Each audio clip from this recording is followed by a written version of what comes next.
Hello, everyone, and welcome back to the annual Shades of Red podcast. It's been well over a year since the last episode. Our 13 YouTube subscribers are probably dead and gone, 6 feet in the ground by now. But you know what? We're going to try to revamp this again for the third time. I'm joined here by Kraigen and Levi, our Washington/Alabama fan and our North Carolina State fan. And let's get into it with a hot topic that everyone has been just absolutely having battles about on Instagram, Twitter, Facebook, MySpace, everywhere. Everyone's talking about it everywhere you go. I got into a debate about it the other day at Chess Club. Funny enough, Florida State being robbed of being in the college football playoffs. Were they robbed? What do you think, Kraigen? The Alabama fan? Yeah, Kraigen. Saturday thinking they would be in, so I was pissed that they won. So. I thought they should have been in. I thought they got robbed. Should have been them in Texas. So, I personally don't think Texas should have been in to begin with. I know they beat Alabama in the head-to-head, but they also lost to a worse Oklahoma team. Head-to-head is why they were a loss. So after all the championship stuff was in, they were a lock. Because they won their championship and the SEC champion. Yeah, but Alabama would have been left out because they lost to Texas. So I know a lot of people were saying you can't put Alabama in without putting Texas in. Well, then my argument was, well, you can't put Texas in without putting Oklahoma in because they lost to Oklahoma. But I mean, I know they didn't win the championship. They didn't, go so far. But Oklahoma was not that impressive of a team. Yeah. It's not a very good argument because Oklahoma doesn't have one loss. They had a bunch. I don't know how many. I just remember they lost to Kansas. They barely beat UCF. Which UCF just hung around a bunch of teams this year and had a lot of barely losses. I think wasn't that a big Oklahoma comeback to beat UCF? They were down like 29-17 and won 36-35 or something like that. Yeah. I mean, personally, I had the playoff as Michigan, Washington, Florida State, Texas. Yeah, that's what I had too. And the moment that I saw Texas was 3, I knew Florida State wasn't in. Yeah. I guess I would have been okay with Florida State not being in if Jordan Travis won the Heisman. Yeah. But if you're going to kick a team out, to the team that undefeated team is left off, then how's he not the Heisman? Yeah, how's he not on the podium if you don't think he's good enough? Or the team's not good enough without him. And it almost they really kind of penalized Florida State for losing their quarterback so late in the season. Yeah. I thought it was. They traded Jordan Travis, or they traded Florida State as if it was just Jordan Travis. They didn't take into account any run game. They didn't take into account any defense. They just looked at Jordan Travis and said, "Oh, we don't want a backup quarterback playing in a playoff game." Yeah. All the NFL talent on the defense. Just and I just like that's what people are like Michigan would beat Florida State like 60. I'm like, no, they wouldn't. No. There's no that good Michigan. First of all, there's no scenario Michigan would even put up 60 against any team. Yeah. They're lucky they're in because they play in the Big Ten. So it's just they have a couple to get in. So I just thought it was. I still don't understand where the four best team argument started. Yeah. They just made it up. There was no. This is the first time I've ever done that. So. Yeah, if you want the 4 best teams, you don't put Texas in either. You keep Georgia in. Yeah. But if you want your 4 best, hell, at that point, I don't even know if you put Michigan in, because if you want to argue strength of schedule, theirs was over 100th, right? There's like 105th, 101st. Well, also yeah. The other thing I saw was you had to put Alabama in because they had the best win. But that Alabama wouldn't have been a good win for Texas. Yeah, that's right. Yeah. They have, if Georgia was the best win, what does that make Alabama? And if Georgia's wouldn't that be the best win because they beat the best? And if Georgia's the best win, shouldn't they be in it since they are the best? It makes sense. Exactly. Yeah. Yeah. And which I mean, started this year because 2 years ago, right? Where Cincinnati was in. There's no way Cincinnati was one of the best 4 teams. No. So I understand where this 4 best team thing started. It's a completely subjective criteria. I can make an argument. So last year, the Oregon should have been in over Michigan. Yeah. I was yeah. No comment on that. I just don't get it. Last year, wasn't TCU a 2-loss team going in? They lost to Kansas State twice, including their Big 12 championship? No. Or they only lose the championship? It was just one loss. Okay, they only lost the championship and got in? Okay. I thought they should have been left out because of that loss, but I don't remember who was 5 and 6. Because I remember it was Georgia, Ohio State. So. I'm pretty sure. I don't remember clearly, but I'm pretty sure that every team outside of the playoff had 2 losses. Yeah. This year was a lot more competitive. Last year was not. This has been the most competitive. TCU won their game. Yeah, they beat Michigan. Yep. Now they do so hot in the final. Yeah. I honestly don't think that. I mean, Buzzsaw. A lot of people skip that, though. A lot of people skip the fact that TCU went and beat Michigan. They only look at, TCU went and got 60 bombed by Georgia. I'm not saying Georgia was 60, but I think that championship would have been pretty much a blowout regardless if it was Georgia or Michigan or TCU. Yeah, that Georgia team was really good, and that's why a lot of those players are in the NFL now. Yeah. I forget who said. It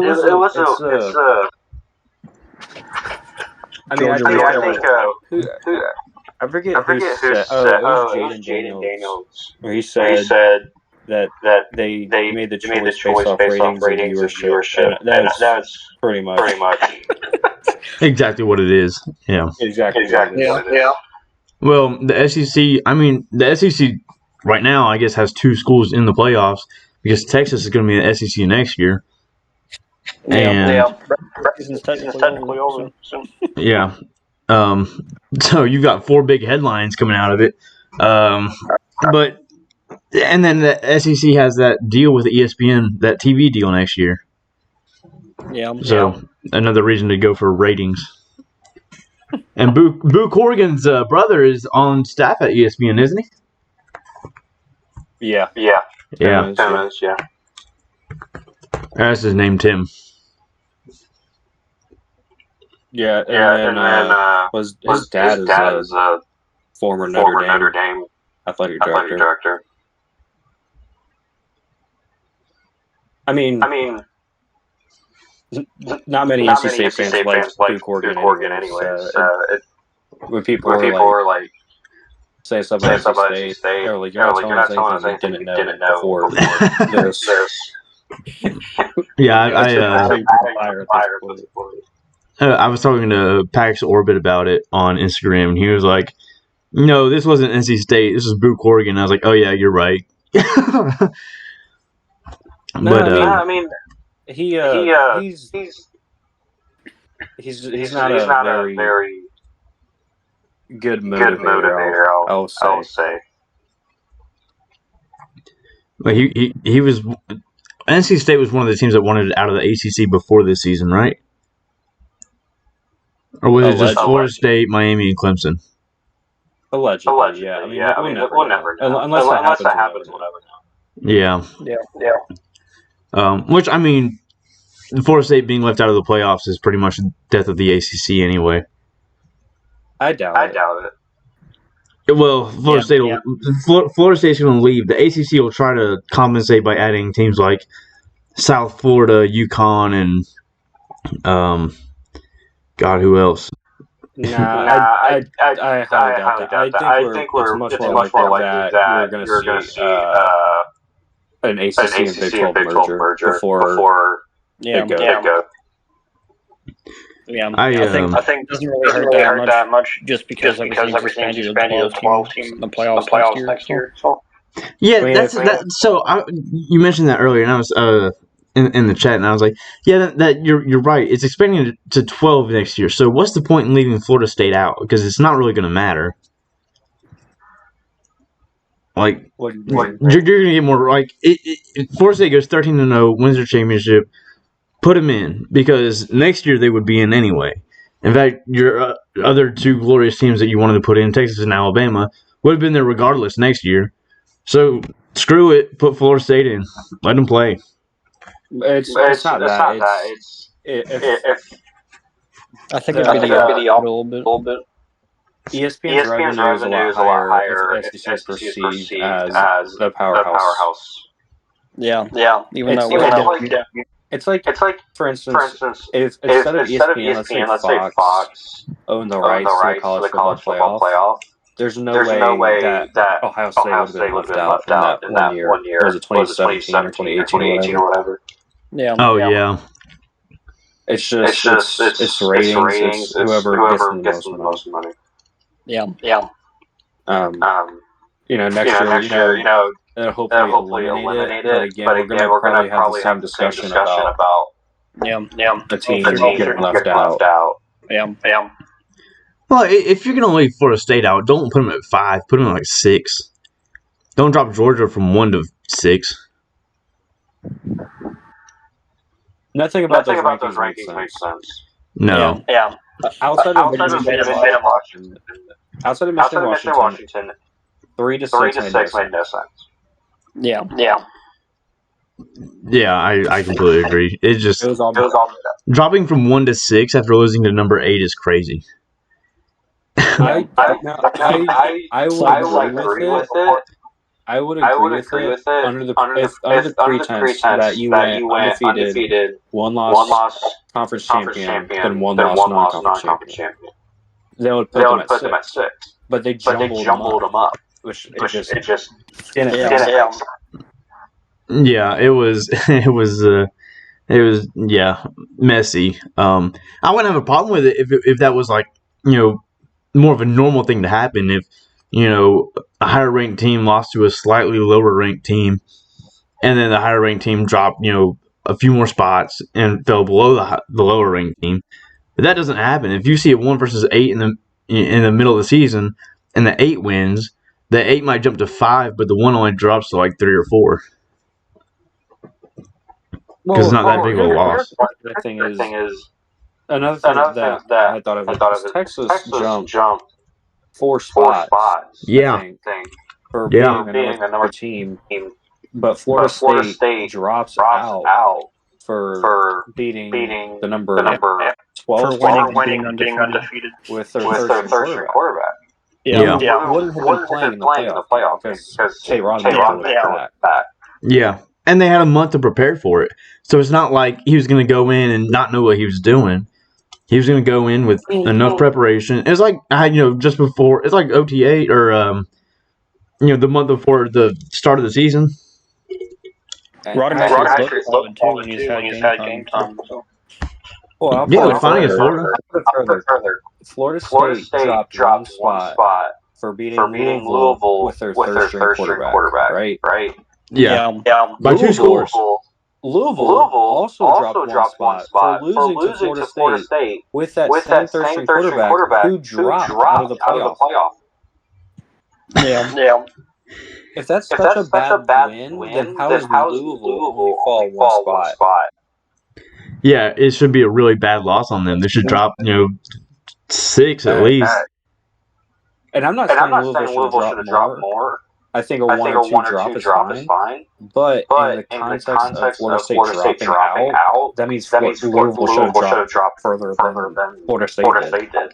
Yeah. But they dropped the same. It made no sense whatsoever. It hurts my head to think about it. It's just I don't know what kind of math they were doing there. That's college football committee math right there. Playoff committee math. You have girl math, boy math, and you have playoff committee math. I mean, 1 plus 1 equals 47.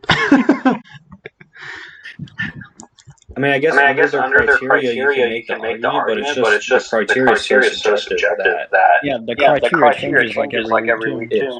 Yeah. They don't have it set owner. They just do whatever they feel. As soon as I saw before they released the top 6, I saw the criteria, and the last thing on there was, I think it was players who are available make a difference. And I was like, oh, they're going to leave Florida State out because Jordan Travis is hurt. I'm like, oh, that's it. They make highlight that one every week. Yeah. As soon as Jordan Travis got injured, that was highlighted every week. Yeah, that was a thing. Why were they on the top 4 to begin with? After why leave him there if you're just going to kick him out? Yeah. Oh, I can guarantee you, dude. Okay, look. If J.J. McCarthy was not playing for Michigan, Michigan would still be in the playoff. Oh yeah. That team runs through quorum. So. I don't think. I think regardless, no matter what, I think they're just going to leave Florida State out. Whether Florida State won or lost, whether Alabama won or lost to Georgia, I think if Oklahoma State beat Texas, they would have maybe left them in. But then you could have put Alabama and Georgia in there. I just think regardless of anything that happened, I think Florida State was going to be out no matter what, just because they didn't have Jordan Travis. I think they make it if Georgia wins. They'd probably leave Texas out. I don't know, because Georgia dominated Oklahoma State, which Oklahoma State wasn't a good team anyway. And you lose to South Alabama. They were very hot and cold and streaky. But they've been very inconsistent this year. Yes, very. I think they found a reason and they took advantage of it. Yeah. And they knew half the people would agree with them and half wouldn't. It seems like it's more than half. I don't know. Maybe it's just where I'm at on Twitter and the people I talk to, but it seems like more than half people don't agree with it. I mean, probably, but it's like everyone I talked to at work thought that Florida State got robbed. Everything I see online everywhere, whether it's Instagram or Twitter, everyone thinks that Florida State got robbed, and then Florida State fans are trying to make Kirk Herbstreit just off himself. Like they're bullying the absolute piss out of him. The only people I've seen defended are other Alabama fans. just in the comment sections on Twitter, just telling people to cry more. It's been funny to read. I'm just glad Louisville didn't win. I cannot. Louisville has the worst fan base. Online, they have the worst. I don't know how they are in person, but online, they are the single worst fan base. They are just so toxic. I've never had any problems with Louisville fans. I've never had a problem with NC State fans.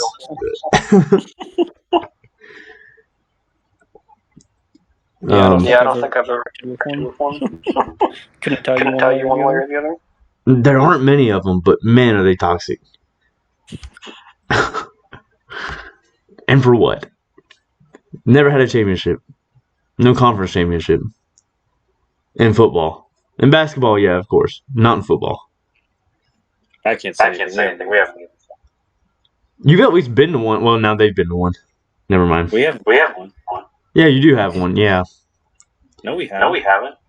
Yeah, didn't you win one in the 2000s? No. Oh, you went to one. I learned today that Virginia Tech has 11 conference championships, but only 4 in the ACC. We have more conference championships than you. You suck. We had, I think, 3 in the Big East, 4 in the ACC, and then there was some really old conference we were in that we won several times in like the 1900, like early 1900s, from like 1904 to 1929. Those World War I championships. Oh yeah. Those are the ones that matter most. Yeah. Back when football was not soft. Exactly. All right. So, I guess we all agree that Florida State got robbed. Yeah.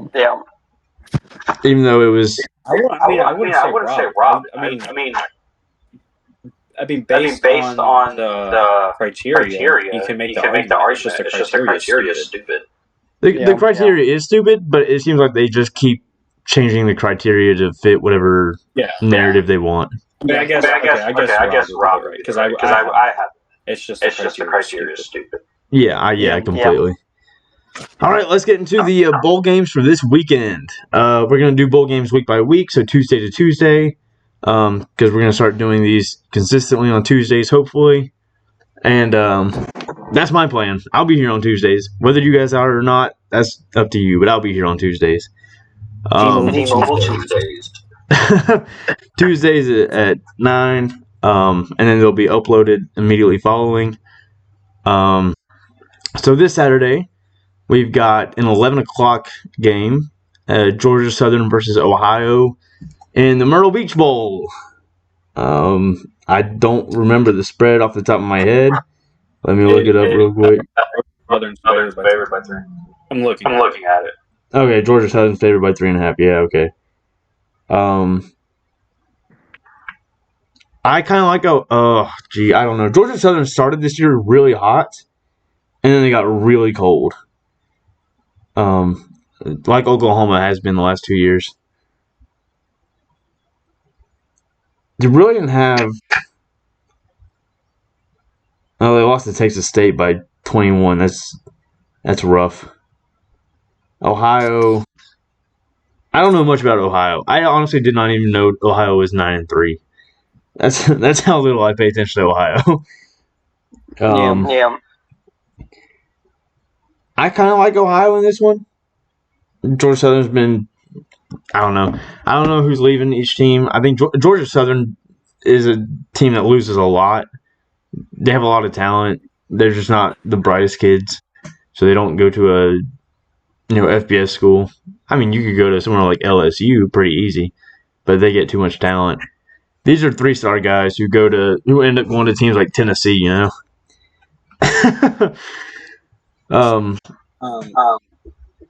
gonna say Ohio. For me, yeah, I'm gonna go Ohio. Georgia Southern's quarterback.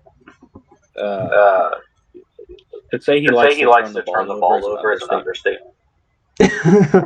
I mean, what do you see on? How many turnovers do you see on him? He has just on interceptions. He has 16. Yeah, I see that. I see. I'm sure he has more fumbles. Oh, I'm sure. His turnover to touchdown ratio is 1-1. Oh my god! Yeah, at least Winston could throw 30 though. Yeah, that's true. I'll go Ohio. Yeah, I'll go Ohio. Kraigen? Yeah. Georgia Southern has lost their last 4 in a row. So, just some bad teams too. So I would say definitely probably Ohio's winning. Yeah. Probably. This one comes down to coaching and how many recruits don't leave or decide to play in the bowl game. Let's go to the HBCU Bowl, the Cricket Celebration Bowl in Atlanta. We got Howard. and Florida A&M. It's going to be Florida A&M. We can move past it. Howard sucks. Howard does suck. It is Florida A&M. I watched one game from them this year. I forget who it was. And even for an SCS team, it's pretty good. So. It was pretty what? I said even for an SCS team, I was pretty impressed. Oh, yeah? Florida A&M 11-1. Howard 6-5. Yeah, it's... All right. Arnell Carriers Bowl, New Orleans, Jacksonville State, Louisiana. I don't know anything about Louisiana since Billy Napier left. That was the last time I paid attention to him. They really kind of just fell off a cliff after that. Jacksonville State, I've watched a few times this year, especially against Liberty and Sam Houston. And I kind of like Jacksonville State in this one. Yeah. I'm going Rich Rodriguez, Jacksonville State. Kraigen? They got significantly better from the start of the year. I will say that. Yeah. Louisiana's been really patchy too. I'm just like, I watched the South Carolina game. That's right, Jacksonville, South Carolina. Jacksonville State played South Carolina. It's South Carolina. They weren't that good, but they played pretty good. They did play pretty good. Yeah. Jacksonville State gave New Mexico State a run for their money. It would just be Auburn 31-10 in Auburn. Yeah. Let's talk about that some more. That's funny. Jacksonville State's a good team. They are a pretty good team. I liked them. I was high on them at the start of the year, just because of what they did to Florida State. What was it, last year, 2 years ago? Yeah. When they went to Tallahassee and won. It was. All right. Next one is Miami, Ohio, and Appalachian State in the Avocados from Mexico Cure Bowl, played in Orlando, Florida. I don't know what to think about this game. Miami of Ohio has had a really good year. App State has been very streaky and kind of inconsistent, but they're the only team that beat James Madison. And they lost to Troy pretty bad in their championship game. 49-23. Miami of Ohio has a really good defense. I like their coach. I don't remember his name, but I remember him talking, and I like their coach. They beat Toledo in their MAC championship that Cam wanted ranked for 6 weeks. Yeah. Miami of Ohio has really good defense. I think in their past, I think during the MAC championship I saw that in their past 5 games they'd only given up like 12 points or something, like average. Yeah, they gave up. So in the 5 before the championship, they didn't allow a team over 20 points, and then even in the championship, Toledo didn't score 20 points, and they scored enough to. Yeah. Go ahead. I was gonna say they scored enough to get by. Yeah. The last team that put 20 up on them was Toledo. So. And they beat them. Got revenge in the championship. Yeah, they did. And I mean, even then, that was a close game. It's a hard one because I would. I mean, in my opinion, I would venture to say that Joey Aguilar would probably be the best. I mean, DeQuan Finn was pretty good. But I think as a pure quarterback, Joey Aguilar is the best quarterback that they see this year. Yeah. Again, I don't think either of these teams are losing a lot in the portal. I've not seen anything from either of them. I've not seen anyone kind of declare from them or enter the portal from these teams. App is favored by 6.5, which makes me think that somebody's not playing for Ohio. Yeah, they may have lost something on the offensive side, maybe defense. Probably defense, honestly. I'm gonna go App State simply because Glenn Gabbard's brother is the quarterback for Miami. Yes, that's fair. I'm going to take Miami, Ohio, because I believe in the coaching, regardless if they lost a player or not. I think next man up and a little bit of time to prepare since the championship game. I think they're going to be fine. Give me Miami, Ohio. Yeah.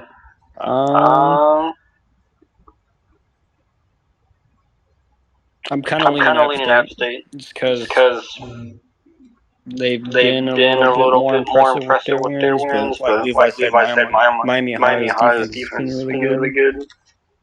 So App State's offense looks decent from just their scores. So. Are you going to go to the North Carolina game? Because that's not much. All right. The biggest travesty in this bowl is that it's not played in Cancun. Diablo from Mexico Bowl. Yeah, that's what I was thinking. I thought it was going to be played in Mexico by the name of it, but whatever.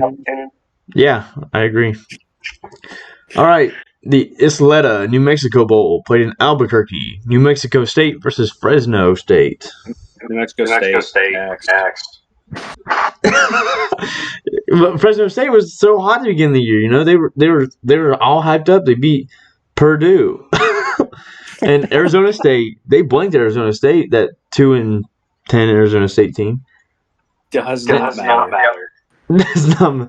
They lost to Wyoming though. Yeah, give me New Mexico State. I watched them play Liberty in their championship. I was actually very impressed with their backup quarterback. Even though their starter was out, I like Jerry Kill. A little bit of bias, but yeah, give me New Mexico State. Yeah, New Mexico State's going to win this one. All right. The Starco Brands LA Bowl, UCLA versus Boise State in Inglewood. This is as toss-up game as possible. I agree. Because Dante Moore's not playing, which means that Ethan Gabers is playing. Yeah. But Boise State's quarterback is also in the portal, so he's not playing. Well, he already transferred to Arkansas. Yeah. I was going to save that for a little bit. But yeah. But if the backup quarterback is not as good as Taylor Green, I just don't see a way that they can meet UCLA. Yeah, no. UCLA's defense is too good, and Boise's going to get smoked. But I would not be surprised either way. That's my main point. Is I won't be surprised regardless of which way it goes. And Boise State hired their interim to be the head coach, right? Yeah. Yeah. Okay. I was just. And they've been on a hot run ever since. They won the last four, and they won the Mountain West title. Yeah. I guess a pretty good UNLV team for most of the year. Yeah. But I don't know, man. UCLA's offense is like they scored 28, then 10, then 7, then 38, then 7. Yeah. Yeah, it's very streaky. And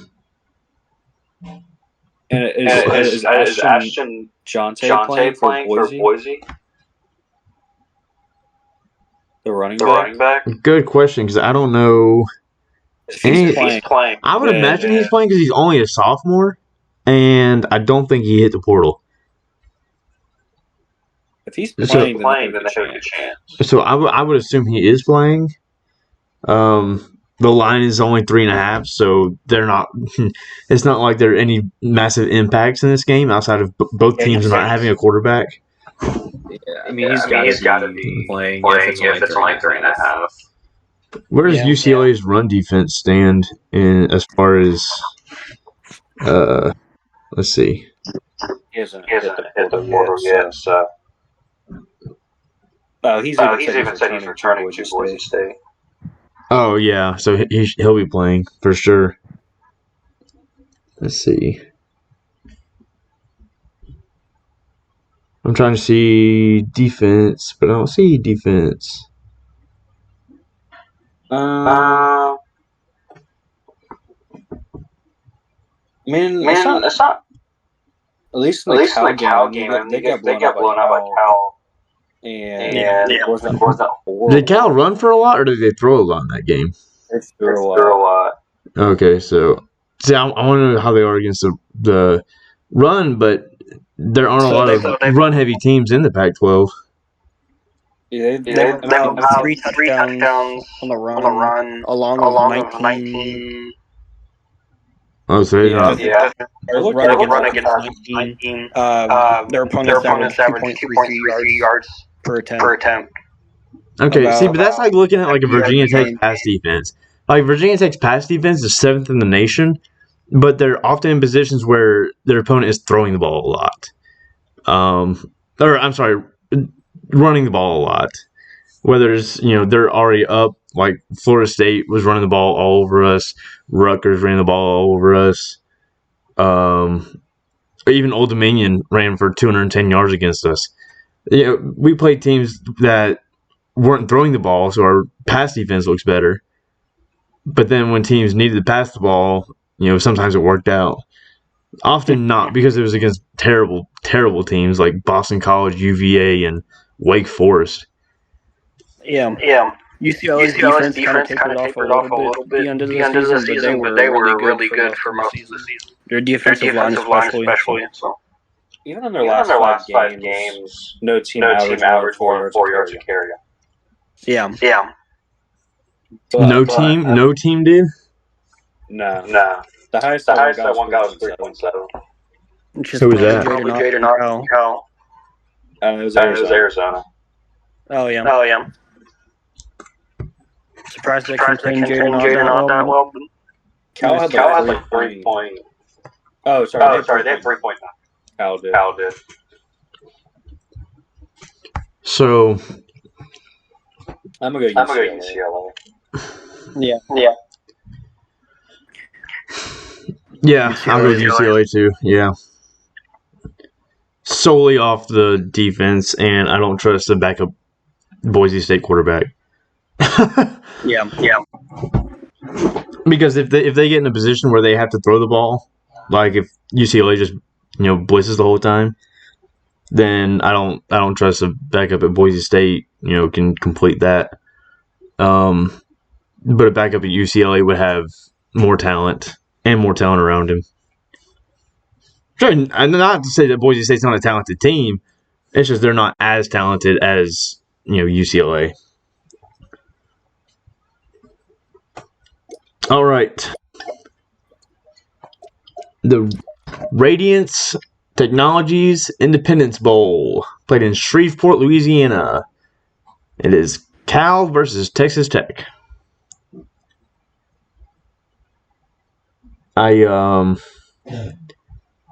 Texas Tech has had some pretty impressive games this year. Cal barely sneaks into this one. Barely. 133-7. Yeah. Against the team we just all agreed would beat Boise State. Well, yeah, no. I mean, they barely got 6 wins this year. Like their 6th win had to come in the last week of the season. It's the same. I would say Virginia Tech barely got in a bowl game this year too. They lost to Auburn in this very sloppy game early in the year. Texas Tech barely got to a bowl. They won 3 games by 1 possession to get into it, and then got annihilated 57-7. You know what? California should beat USC. Yeah, I mean, they probably should have. That was a 1-point game. Cal looked like a completely different team ever since Mendoza took over. Yeah. So I'm going with Cal.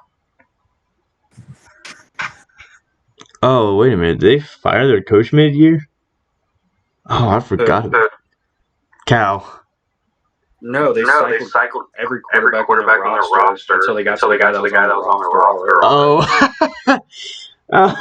Yeah.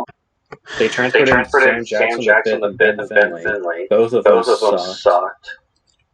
And so then Mendoza started and they started winning games. And then Sam Jackson and Ben Finley both are transferring out this year. Finley related to Ryan Finley? Yeah. Ben That's what I thought. That's what I thought. Yeah, his name sounded familiar.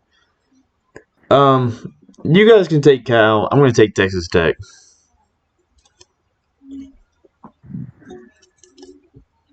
I just like their resume a little more. I don't even know who their coach is, but I don't like Cal's coach. What's his name? I know his name. He's terrible.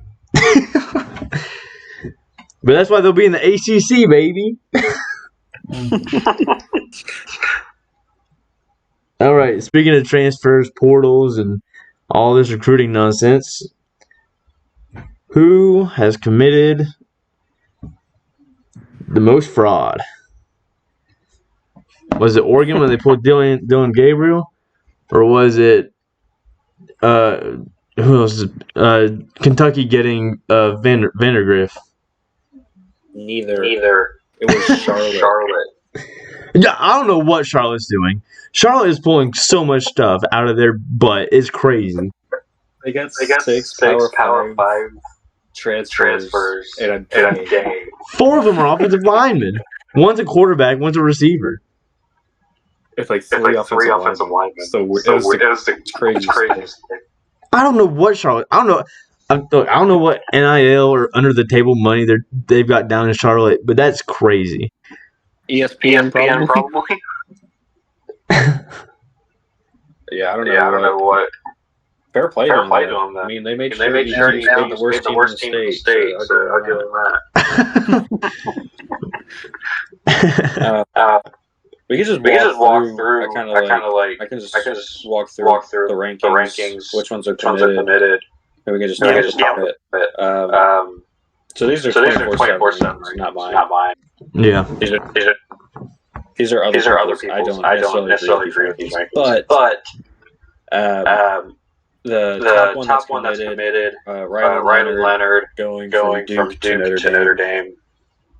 Notre Dame did not learn their lesson, and they're going to do this again. I love it because we gotta keep up the anti-Notre Dame agenda. It's 2 years running. Did a good job of it for us. Oh yeah. When it got announced, the first thing I said was I'll be interested to see how Notre Dame fans spin Riley Leonard as a good quarterback. I mean, he might run, and that's fine. But he threw three touchdowns and three interceptions in seven games. Well, it's weird because if you look at 2022, his stats are way different than this past year. I don't know what changed. But in 2022, he threw for like 3,000 yards or something like that.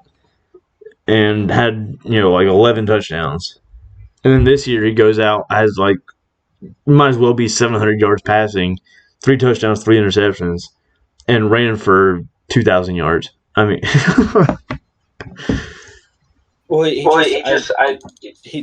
he doesn't fit Notre Dame's like scheme whatsoever. He doesn't fit anyone else's scheme. He might fit a Paul Johnson scheme. He does. I mean, he would fit probably State's scheme. Well, he'll be serviceable at Notre Dame. He won't be what all these people think he is. He'll be more of a game manager, and it'll be better for him because he'll have receivers who can actually catch the ball. I've never seen a team. Nothing about Duke's offense changed. It was the same coach. It was the same head coach. It was the same offensive coordinator, and it was worse. He's not going. The odds magically becomes a crazy good quarterback is very low. No, I don't expect him to be crazy good. Just serviceable, and apparently Ohio State was going hard after him too. Notre Dame finished 9-3 this year, right? Yeah, they won't be that good next year. So at best, they'll finish 8-4. Yeah, I agree. I was thinking the exact same thing. I don't know what their schedule is, but I'll agree. But I've never seen a team drop so many passes than Duke did this year. I mean, that's also fair. But I mean, he's just not. I don't know. Yeah, I'm not. I wasn't sold on him, but all these other people are, and I just do not get it. It was the same thing when it came to Tebow, I was impressed with Tebow, but I wasn't impressed with Tebow as a quarterback. Yeah. I'm impressed with Riley Leonard impresses me, but it's not because of anything that a quarterback does. It's more or less. He has enough quarterback to get away as a tight end. Okay. Taysom Hill, here we go. Taysom Hill 2.0. I'm not wrong.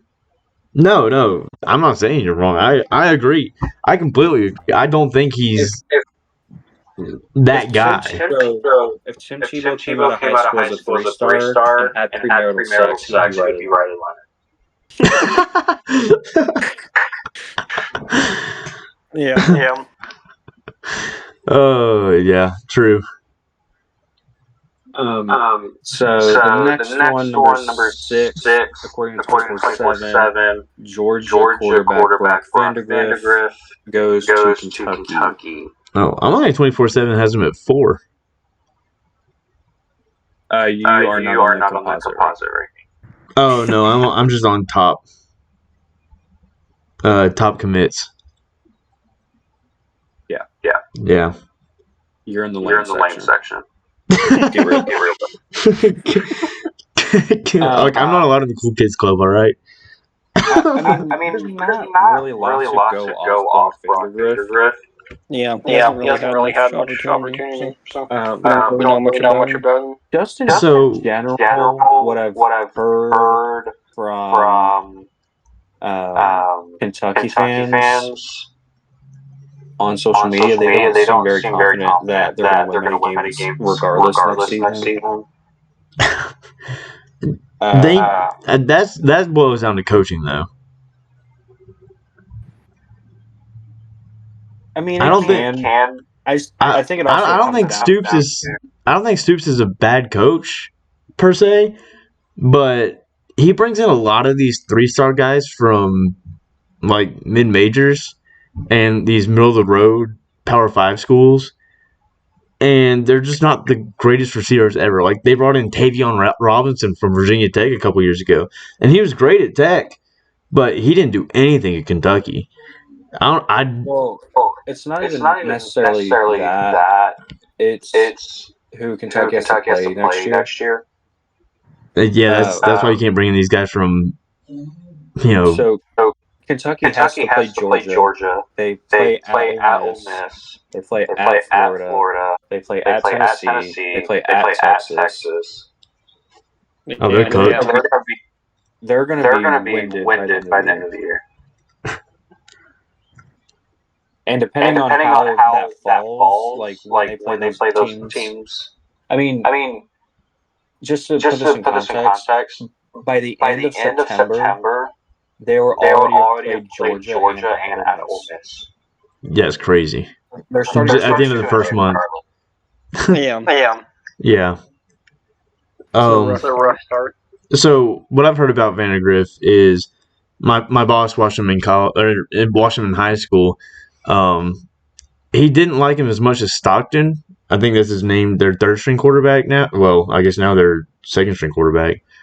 But he liked Vandagriff for his size, but he didn't think he was as good of a quarterback as Stockton is coming out of high school. You mean Gunnar Stockton. Yeah. So he liked Stockton more than he liked Vandagriff as a quarterback. I have no opinion. I've never seen Brock Vandagriff throw a ball. Well, I'm taking his word for it because he watched him in high school. So but it's funny how fast he switches up on players. Like this whole Dylan Raiola deal. He decommitted from Ohio State, committed to Georgia. And then today I was talking to him, and I was like, "Do you see Raiola's going to Nebraska?" He's like, "Yeah," and then he's probably not going to do anything. That guy's a chump. It's like, okay. But like 2 weeks ago, it was like, "Oh, yeah, he's going to come in here. He's going to be great. We're going to build him up. He's going to be starting next year and this and that. Or not next year, but the year after." And then as soon as he switches, he flips the switch on him. It's just funny how people do that. Yeah. Honestly, I don't. I want to. I have no opinion regardless either way about Brock Vandagriff. I work with a lot of Georgia fans, so I've got some Georgia opinions. We're gonna find out here soon. Yeah. Real soon. He's about, but for right now, he's just an anomaly. Yeah. Next, in my opinion, the biggest one of the cycle was Oklahoma quarterback Dylan Gabriel going to Oregon and forcing Ty Thompson out, basically. Yeah. Thompson's forced out by two quarterbacks now. He decided to transfer. So Bo Nix first and now Gabriel. So I hope he goes to real quick about Ty Thompson. I hope he goes to Boise State. Yeah, that would be nice. Because they play Oregon next year, and I want to see him. Yeah, that'd be funny. Yeah. Do it. Ball out. That'd be great. So Dylan Gabriel has played 49 games in college. So barring any injury, if he plays in every game for Oregon next year, he would break Bo Nix's record. Yeah. It's like 60 games. Yeah, it's 60, yeah. And then Bo Nix is going to play in the bowl game against Liberty. Then he gets to go sell insurance with State Farm. Exactly. I think Gabriel will make the league for a few years at least. Yeah. He's one of the few that I think actually makes the team better. Yeah. I like Gabriel. He's good. Because in my opinion, Leonard and Vandagriff, at least when we discussed, don't make the team better. And so far, none of the others that have made the team better. Yeah. Well, we don't know anything about Vandagriff, but we do know that Riley Leonard will not make the team better. Dylan Gabriel definitely makes the team better. Yes. He's a lot more pro-esque. He makes some throws that Bo Nix normally couldn't. Every once in a while, Bo Nix would make a throw like that. And you'd have to let it right back. Do a little bit more than checkdowns. Yeah. But I like Dylan Gabriel. I think he's a good quarterback. The biggest thing for him is now he has to play Big Ten defenses. It's not going to be different. No. As a Washington fan, I'm very excited about Big Ten. Very excited. I mean, hell, I would be too. There's no fucking offense in that conference. Cupcake schedule. Oh, you get to play Indiana, Rutgers. Actually, you know what? I'm going to take that back about Indiana. They're winning the national championship next year. Although I did just look at Oregon's schedule. That's pretty rough. Kurt Signetti is my guy. Ohio State. They have to play. They play Ohio State. They play Michigan. They have to play Washington. So they do have a pretty tough schedule there. But I think that I still think he makes the team better. I think. I was depending. This could change. Because of the portal and links of quarterbacks. But depending on what quarterback Ohio State does transfer in, I think that Dylan Gabriel will pull off a game there at home against Ohio State. Yeah, they definitely could. But again, that could change depending on which quarterback Ohio State picks up in the portal. Yeah, it's true. That's very true. I thought Devin Brown was going to start for them in the bowl game. He wears number 33. Does he really? Yeah. That's cool. Oh, why? Anyway. I think as of right now, with who is actually committed, I think Dylan Gabriel's the only one that makes them better. That's going to change with a couple of them. I think whatever team Cameron Ward goes to, he makes better. So that could definitely change. But next, and my favorite. This is my personal favorite. Miami quarterback Tyler Van Dyke goes to Wisconsin. I remember Tyler Van Dyke in his freshman year goes in because whoever the quarterback at the time was from Miami, I don't even remember, got hurt and Tyler Van Dyke just started balling out in every game. Miami fans were so excited about him for 3 years. Even when they lost to Alabama, like 55-3 or something like that. See, I want to say that there's no way he can be worse than the past Wisconsin quarterbacks, but I don't really believe it. I think he's on par with past Wisconsin quarterbacks. Outside, I think it's worse. You think he's worse than? I don't even remember who the last Wisconsin quarterback was. Being honest, I've said this. Like I say this in chat, and I really mean it. I was Tyler Van Dyke on TV is bad.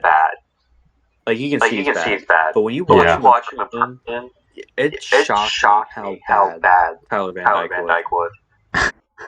Like, because you watch on TV and you might not see, you don't see the full play, so you don't see what's going on. Yeah. NC State fan, it was almost aggravating me how many times that dude missed open receivers by just not throwing the ball.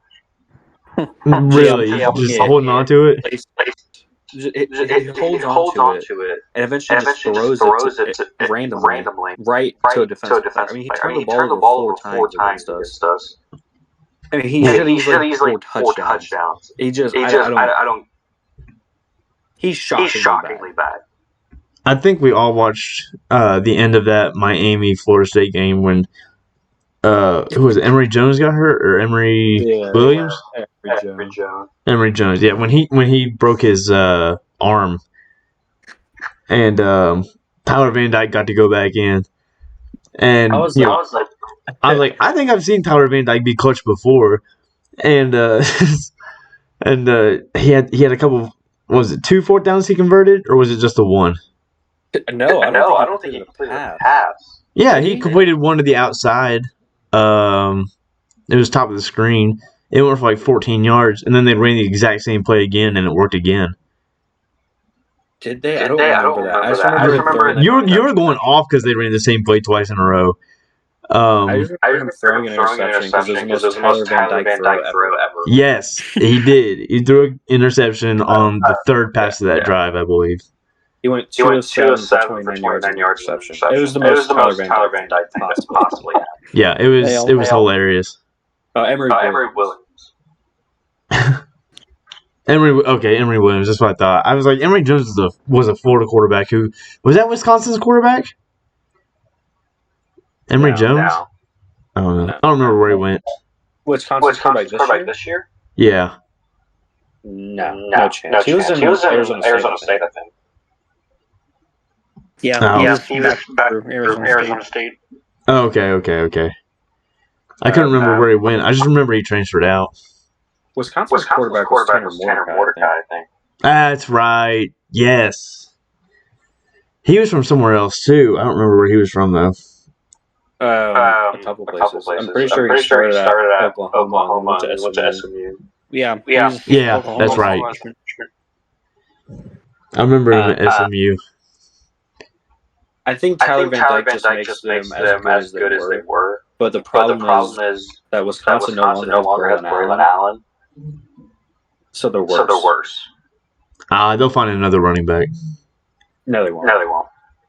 They always do. No, they won't. Not this year. Correct me if I'm wrong. It had, I don't know. The last quarterback I remember, Wisconsin has some Heisman contender running back in like 2014, 15. Back when Nebraska had, what was it, Amir Abdullah? Melvin Gordon. Okay, and then Wisconsin had Abdullah, right? No. Nebraska did. Yeah. But Wisconsin's not going to have a running back this year.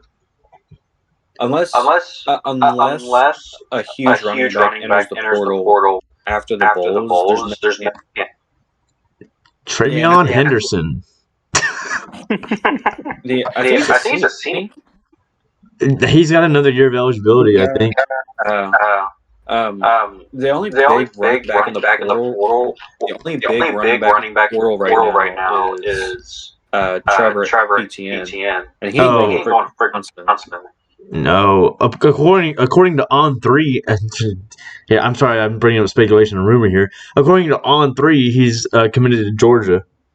I did see the rumor today that Georgia is the clear favorite. Yeah.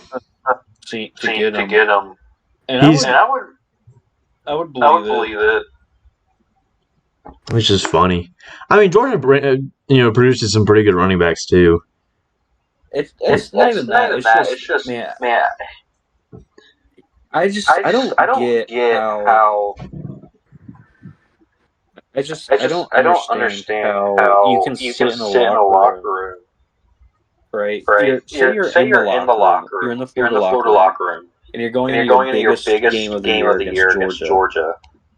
Like, how could you possibly what is going through your head that you aren't completely hating that other team and would even transfer to that team? I don't get it. I don't get it either. I was thinking about that today, and I don't understand it. One big thing for me is, we as fans have a favorite team, and when you're diehard, you're with that team no matter what. And then, you have these kids coming out of high school, and they obviously have to have a favorite team. There's no way, that you're playing ball and you don't have a favorite team or a team you'd always want to play for or whatever. And then these guys go out, they get accepted on that team, they play for that team, and they're like, you know what? I don't like this team anymore. I'm going to transfer somewhere else. I get it if you're not getting playing time, but I don't get it if you're a starter. I don't understand. There's some more behind ETN because Travis has been online during the Florida games just talking trash about everything. I think there's just general. Animosity family in Florida. Yeah, I think rightfully so. I think ETN probably. I think he probably. He was told a lot that Florida didn't back up. Would be how I probably would put it. And so he got probably frustrated with it. But I don't understand how you can transfer. What were you doing in the locker room when they were giving that pregame speech? Yeah, really. Were you sitting there thinking, "Oh, I'm going to throw this game"? I don't understand it. I can get if he wants to transfer, that's fine. I have nothing against that. But I just to the main rivalry, I guess the part where it engages me. Yeah, is. I really just it's like I mean it'll make the game very interesting here. But that's weird. It's like when even last year, a couple years ago when we talked about it, Sonny Dykes going from SMU to TCU. It's a big rival. Kind of messed up. Yeah. Everyone hated him for it. Everyone at TCU hated him for it. I'm sorry, not TCU. SMU. I felt that stuff. Yeah, this for me is it goes along the same line. So. Yeah. The two more that are confirmed that people care. I guess probably depending on who you're talking to. But Texas Tech quarterback Tyler Shaw goes to Louisville. Yeah. I don't know how I feel about that. Louisville's gonna have a losing season. If he starts, it's Jack Plummer 2.0. In my opinion. It depends on. So Louisville is pretty deep at the running back position, and they obviously relied heavy on the run game this year because Jack Plummer was very much a liability for them. I think as long as he's a game manager, does his Alex Smith role, whatever, pocket passer, just dump it off, check down, Mr. Trubisky Jr. I think they'll be fine and go 8-4, 9-3 next year again. For me, it's just okay.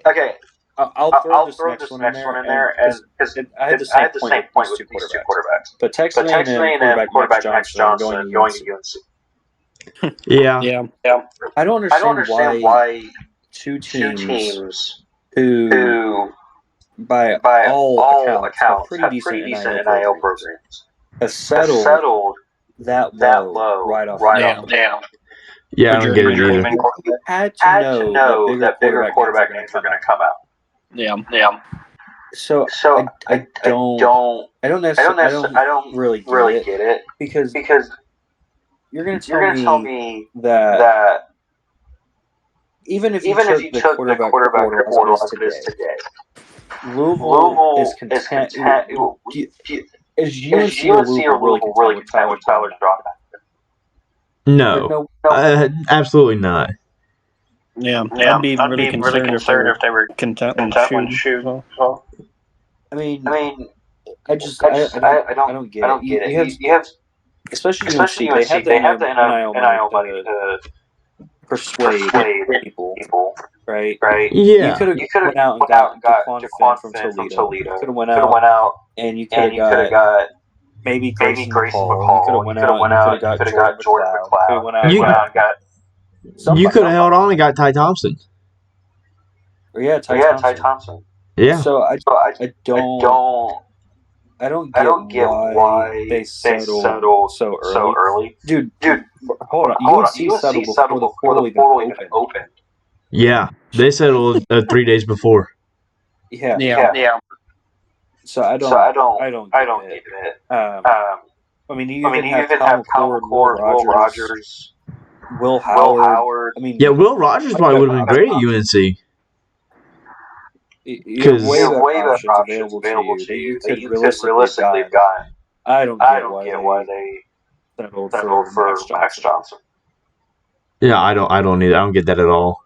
Or Tyler Shaw. Both. Shaw really surprised me. I really did not think, a team like Louisville would go, like an ACC team would go out and get Shaw. That made no sense to me. He's just bad. I don't get it. I figured that Max Johnson and Tyler Shaw would be like panic pickups. Like you need a quarterback. Desperate last resource, last resort. Yeah. Panic pickups for the Sun Belt, maybe. Not Power 5. Those two dudes were the first people taken off. Yeah. And then you had Vandegrift come out, and then you had Gabriel. I mean, they weren't going to get Gabriel. No. Yeah, no. But at least it was an option. They could at least tried. But then you settle for Tyler Shaw. I mean, realistically, Tyler Van Dyke would have been a better option. Tyler Shaw. Yeah. So I just it's an odd one to me. I don't necessarily get it. Ohio quarterback is in the portal. That might explain why they were not favored. Oh, their quarterback's in the portal? Yeah, I just saw his name right here. Curtis Rourke. No. But I don't necessarily get that one. But I mean, the other quarterbacks that are committed. Indiana's Brennan Sorsby went to Cincinnati. Michigan State. Is Childs committed to Michigan State? I don't know if it's official, but yeah. I haven't heard anything recently regarding what he's doing. It was just the last I heard. I thought he had committed, but I guess not. I mean, the initial belief was that he was going to go to Michigan State. I don't know, but it's been like that since he's entered the portal. He's always been Michigan State crystal ball. Yeah.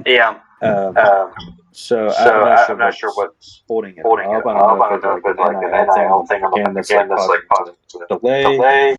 Yeah, I don't know. I mean, the only two crystal ball ones that I'm confident are going there are McCord and Rogers. Yeah, McCord. You think McCord's one in Nebraska? Yeah, 100%. So it's 24/7.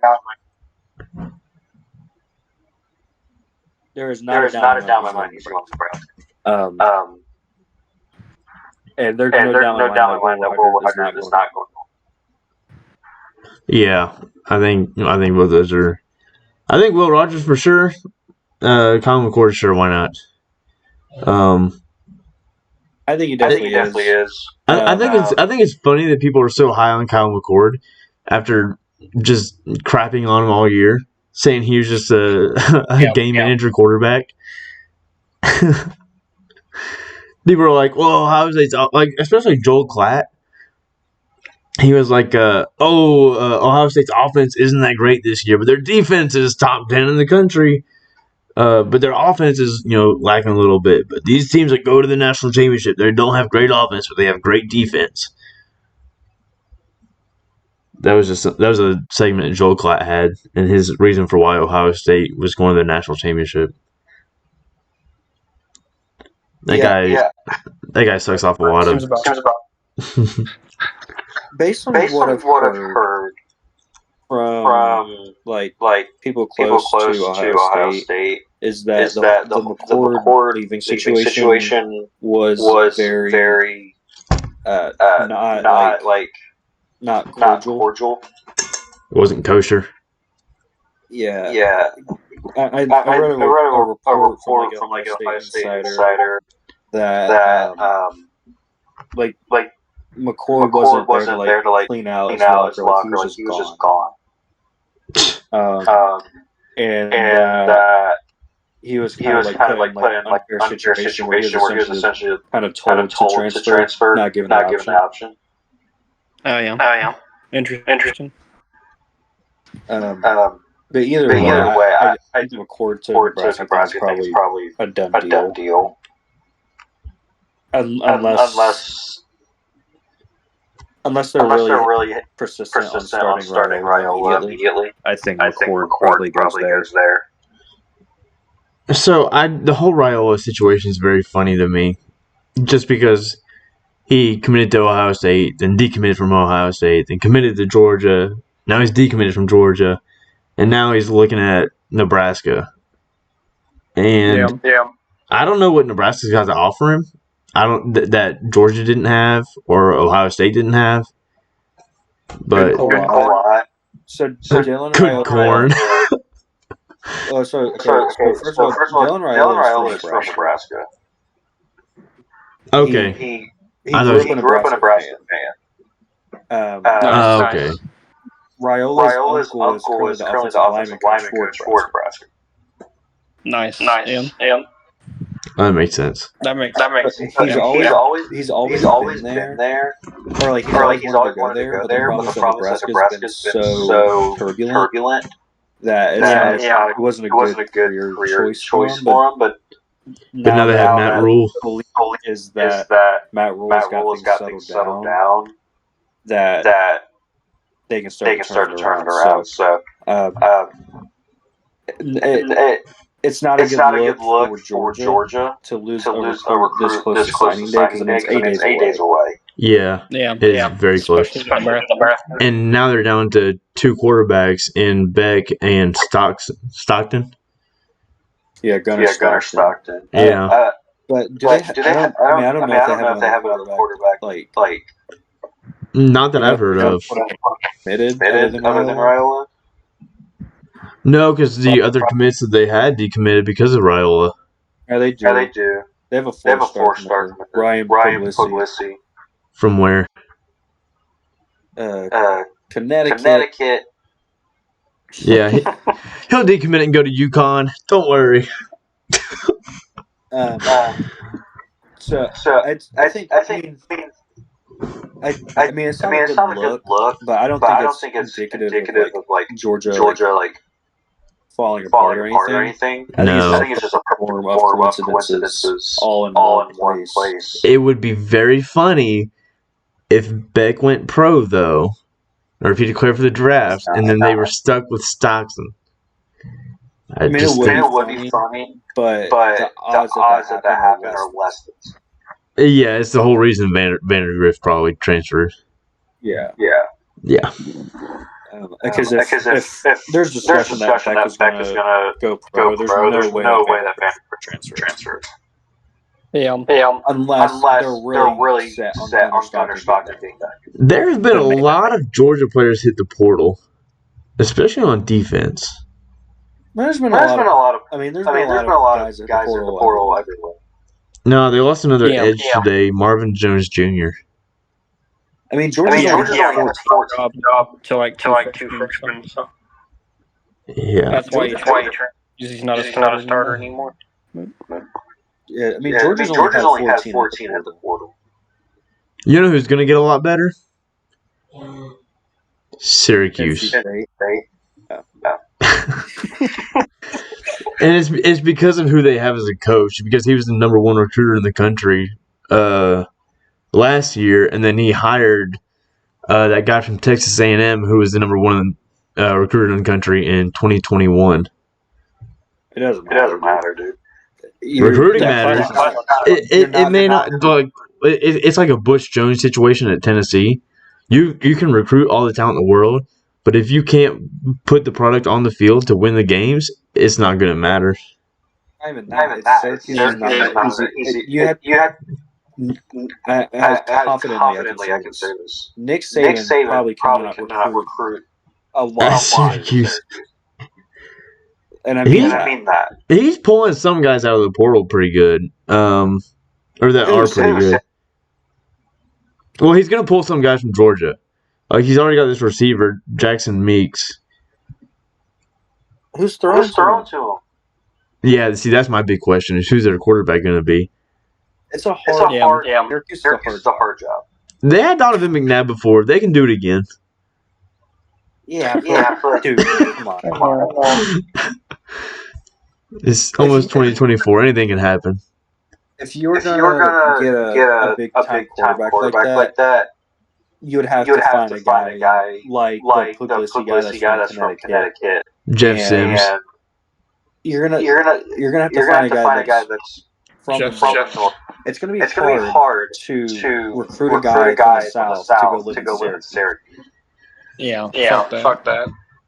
And then you don't have many good recruits in the North. You have to find a guy that's like from Chicago or Detroit or something. Ninth-year quarterback Quincy Patterson. There's your guy. Pretty sure that dude is in Division 2 now. He's at Temple. It might as well be Division 2. No, I don't think he has any eligibility left. I think he's done. Seen Division 3 schools go bigger attendance than Temple. I watched one of the games and there was seriously like 100 people. Nah, it wasn't as bad as the same Houston State. Who they play? It was like 45. That's the worst one. Yeah, that was bad. Yeah, there's like 5 people at the game. I think the attendance for that game was like 400. And they lie. Because there was not more. I can count the people in the stand. It was funny to see. It was very funny. Yeah. I don't remember who they were playing. I just remember the same Houston State. I just remember seeing the picture and things. Empty. Absolutely stunned. I was stunned. It was funny to watch, that's for sure. There were less people at that game than there were at a local single A high school in Virginia. Oh. Yeah, 100%. So funny. Not even parents at that game. I would. Is there anyone else noticeable in the portal that's committed, coming out, going anywhere, out of the closet? Let's take away quarterback. Let's see. Let's look at Charlotte, huh? Look at them. What is Indiana doing? Colorado. You've got like okay. a bunch of Colorado had a lot of offensive line commit. A lot of swaggy guys. Kraigen, did you see that tweet? The one that says I need a racist or something on the line? Yeah, it was a dude. He was like I forget what the word was, but he was like, "There's too much. This line has too much swag, not enough MAGA." Not enough MAGA. Yeah. That was it. Oh my gosh. Oh, that's funny. But yeah, the only other top 25 guys on 24/7 that are committed, committed on their transfer. Clemson's cornerback Toriano Kraigen goes back home to Missouri. And then Purdue wide receiver Deion Burks goes to Oklahoma. Okay. But I saw that. I don't know how I feel about that. I guess it's a good pickup for Oklahoma. Missouri on the top of Missouri though. Holy shit! What a turnaround season for them. Yeah, really. Yeah. I remember watching the Missouri-Auburn game last year because I worked at that Auburn apparel store, and watching the thicker kicker miss that 26-yard field goal wide right. Yeah. And then just the sloppiest overtime game I've ever seen, where Missouri fumbled in the end zone and Auburn picked it up for the win. They completely turned it around this year. And I really didn't think they would because they only beat Middle Tennessee 8 by 4 at the beginning of the year. They only beat Bedford 7. Yeah. They just won the rest of the year. They just came out of nowhere. It was kind of cool. They were kind of a team that was like just silently winning. Yeah. And then they started to climb the rankings. People noticed them. And I think people really took them seriously. They lost to Georgia, but their performance against Georgia was very good. Yeah. It was a close game. Yeah. Pretty much all up until the end. I think near the end, Georgia got the 2-possession lead. Yeah. And then they just annihilated Tennessee. Yeah, that's awesome to see. You love that. Yeah, delusional Tennessee fans everywhere are saying that next year's their year because Joe Milton's finally gone, and they get Nico, and that's their guy. That's their number one guy. That's their top guy right there. Just like Joe Milton was their top guy at the beginning of this year. Just like Josh Dobbs was their top guy. Just like anyone but Hendon Hooker, honestly.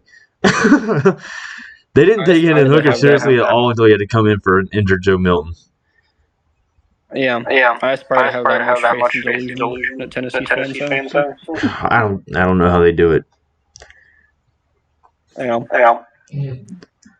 Years of disappointment. Talking about delusion.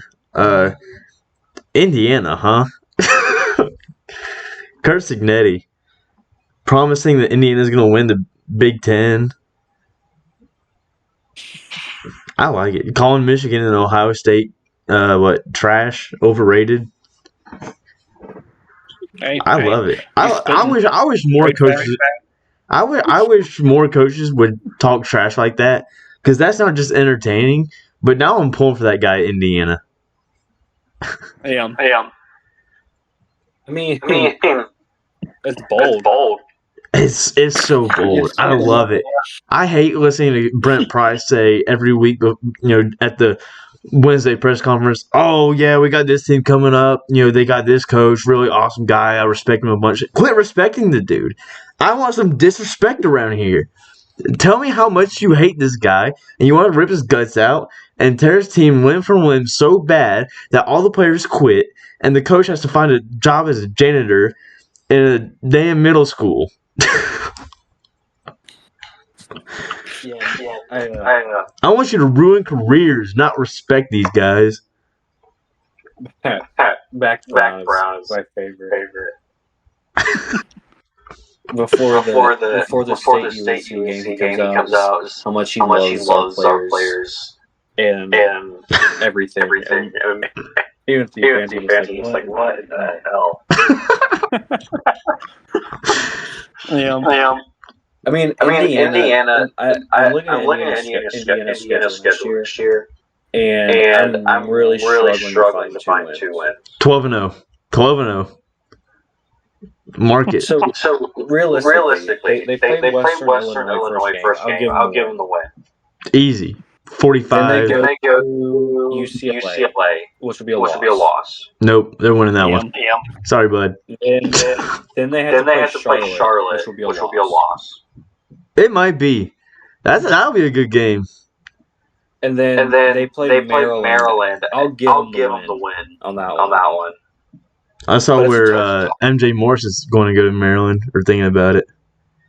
I wouldn't practice. Yeah. If MJ Morse goes to Maryland, that's definitely a win for Indiana. And then they play at Northwestern. So I'll give them 3 wins. But then they got Nebraska, Washington, at Michigan State, Michigan, at Ohio State, and then Purdue. They're fucked. They can beat Purdue. Purdue sucks. But after that 5-game stretch? Yeah, sure. Yeah. Well, I don't think Michigan State's going to be that good in Jonathan Smith's year 1. I think it'll take him at least 2 years. They'll be good enough to win against Indiana at home. No, Kirschnetti, that guy's a monster. Did you see what he did at James Madison this year? He lost to App State. So only good teams lose to App State. Ask Michigan and Texas A&M. I don't even know who Indiana's quarterback is. They won't either until after everything's said and done. I guess their running back is going to be Justice Ellison from Wake Forest. What? Yeah, they got Justice Ellison from Wake Forest committed to Indiana out of the portal. Oh, it's Steven Jackson. Holy shit.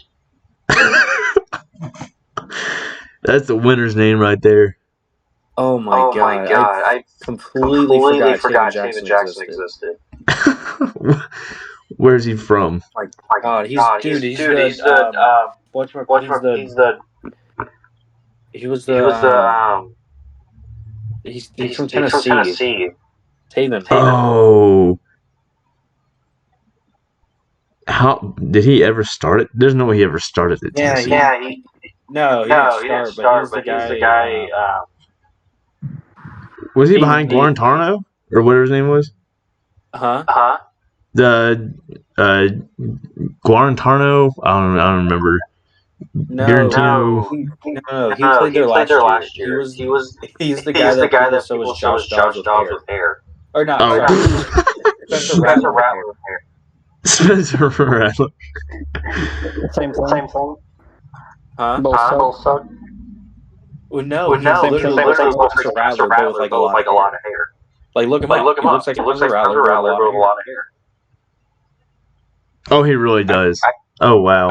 I completely forgot that Taven Jackson went to Indiana. That's hilarious. He's from Indiana. I just learned that. Oh boy, he sucked this year though. He had 914 yards, but 2 touchdowns and 5 picks doesn't look very good. But I think wasn't Brendan Sorsby their starter? Well, he threw 2 against Michigan. Yeah, I guess he got hurt. Or he got taken out in blowout games like the Michigan game so that Jackson could go in and throw 2 interceptions.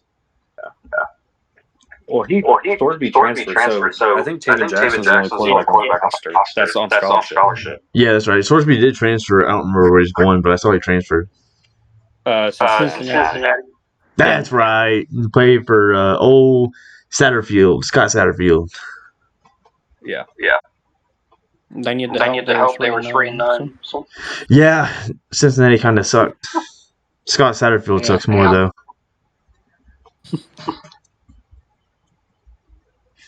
I wish he never left Louisville. Would have been a fun win this year. We might have won 7.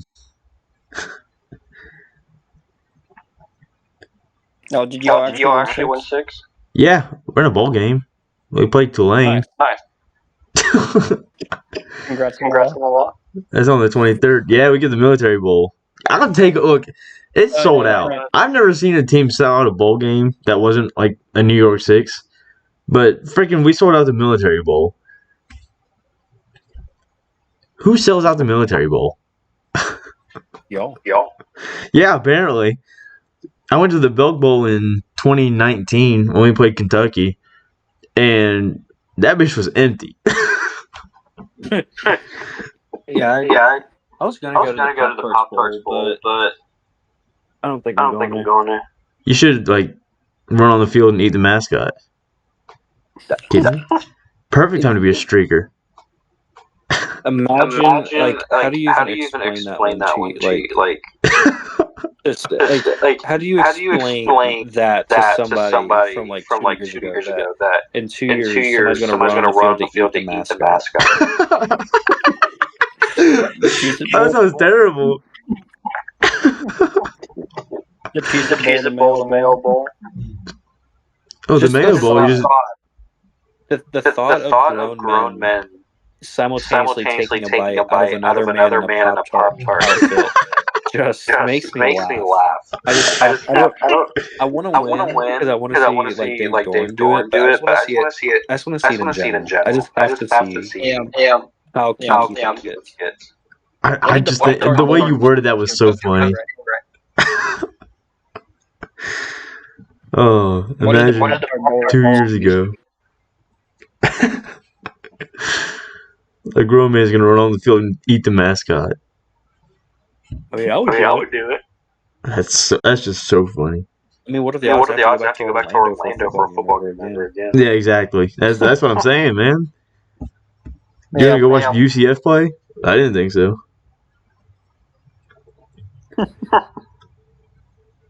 What are the odds? Gus Malzahn lands a Power 5 job after next year. What are the odds of winning the lottery? Less than that. 1 in. What is it? 1 in Well, it depends on how many people are playing, I guess. The higher it is, the less your odds. But technically your odds are 1 in whatever the population is. Yeah, that's true. Well, that's not so much true because you don't only have one winner. There are multiple winners. They just then have to. It's but how many times have people not win 3-1? It's 1 in there's 1 in 100 million. It's more than that. Let's see. When the lottery gets up to 900 million, think about how many people played that for it to get up that high. Okay, it's 1 in 292,201,338. I feel like it's more than that. Let's see. That's the odds of winning the Powerball jackpot. And then if to win the lowest prize, it's 1 in 38. That's $4. I think it's more. I mean, actually, that's probably right. Depending on how many. He's going to win the $4. Yeah, Gus is going to win the $4 and get to coach Montana. Same Houston State. Yeah. No, I think he's fine at UCF. I think he had a lot of games that he should have won this year, but he just kind of blew it at the end. He played not to lose instead of playing to win. Instead of trying to run the score up, he just tried to hold the lead. Oh yeah. Prevent defense. Yeah. Prevent defense in the third quarter with 5 minutes left.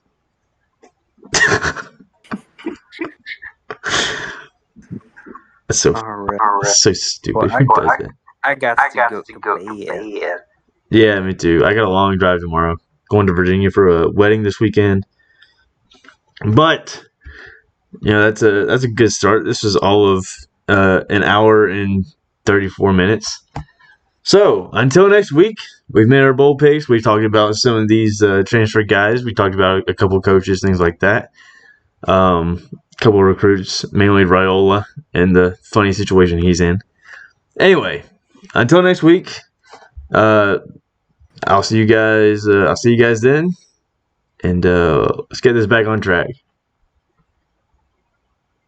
Adios.